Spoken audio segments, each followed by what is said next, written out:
Kembali di Breaking News Metro TV, pemirsa, kita akan kembali bergabung dengan jurnalis MJN Cecilia Sinabariba yang saat ini berada di lokasi kejadian atau tempat kejadian perkara digelarnya rekonstruksi kasus penganiayaan terhadap David Ozora. Cecil, bagaimana kondisi cuaca di sana saat ini? Apakah hujan sudah mulai reda dan apakah sudah ada konfirmasi dari pihak kepolisian rekonstruksi akan tetap berlangsung?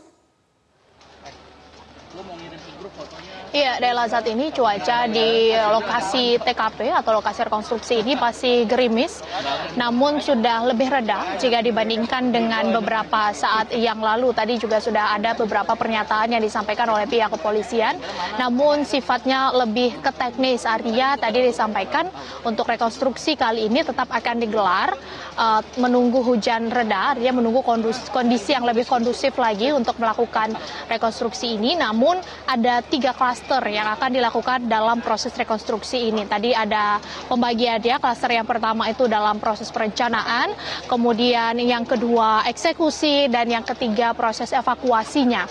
Nah, untuk proses perencanaan ini tadi disampaikan ada beberapa adegan yang akan dilakukan, diantaranya ketika Mario Dandi menjemput AG di sekolah, sehingga lokasi ini diumpamakan nanti seperti lokasi sekolah. Kemudian adegan Mario Dandi memperagakan ketika ia menjemput Shane Lucas, dan penjemputan ini dilakukan dengan menggunakan mobil Jeep Rubicon yang saat ini sudah ada di lokasi kejadian. Kemudian kejadian berikutnya adalah ketika AG berada di rumah saksi berinisial N. Ini merupakan rumah dari orang tua teman David, karena diketahui pada saat kejadian David tengah berada di rumah temannya. Nah, nanti akan diperagakan juga ketika AG ini berada atau masuk ke dalam rumah dan memanggil David untuk diajak keluar. Kemudian akan dilakukan ke proses eksekusi. Proses eksekusi ini dilakukan nanti bagaimana penganiayaan yang dilakukan oleh Mario Dandi, perekaman yang dilakukan oleh Shane Lucas, dan apa sebenarnya yang dilakukan oleh pelaku anak AG pada saat kejadian. Nah, setelah itu akan masuk ke proses berikutnya, rekonstruksi adegan berikutnya, yakni proses evakuasi.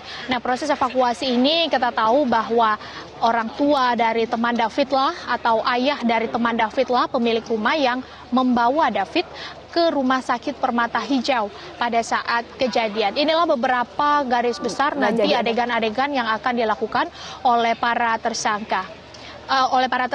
Bersama dengan sejumlah saksi yang sudah hadir di lokasi pada saat ini. Selain itu, Nela, kami juga saat ini sudah melihat ada perwakilan dari masing-masing kuasa hukum tersangka. Kami melihat ada kuasa hukum dari tersangka Shane, kuasa hukum dari tersangka Mario Dandi, dan juga ada tim advokat dari LBH Ansor yang memang diminta untuk menjadi tim kuasa hukum dari korban David Ozora yang juga sudah hadir di lokasi. Namun memang kami belum melihat pihak keluarga karena dari David maksud kami, karena tadi sebenarnya sempat dikatakan oleh kuasa hukum bahwa pihak keluarga ada 1 atau 2 orang yang hadir, namun kami belum melihat di lokasi keberadaan dari keluarga David Ozora, namun sudah diwakilkan oleh tim advokat dari LBH Ansor. Dan Naila, kembali seperti kondisi beberapa saat yang lalu, hujan kembali deras. Di lokasi ini pihak petugas kembali berteduh sementara untuk menunggu hujan reda sehingga proses rekonstruksi dapat dilakukan. Sekali lagi, Naila, proses rekonstruksi ini nanti akan dibagi kepada 3 klaster, dan nanti tim media akan diizinkan untuk semakin dekat lagi ke lokasi sesuai dengan pelaksanaan peragaan adegan yang akan dilakukan. Artinya memang rekonstruksi ini bersifat terbuka, awak media akan diberikan akses untuk melihat lebih dekat bagaimana adegan-adegan yang dilakukan oleh Mario dan CS, mulai dari perencanaan, proses eksekusi, sampai dengan proses evakuasi David menuju ke rumah sakit. Naila. Ya, Cecil, jika hujan akan berlangsung lama, apakah disampaikan dari pihak kepolisian sampai pukul berapa rencananya akan menunggu di sana, atau rekonstruksi akan ditunda kembali, atau seperti apa? Belum ada informasi dari terkait dengan sampai kapan batas waktu penundaan untuk rekonstruksi akibat hujan kali ini.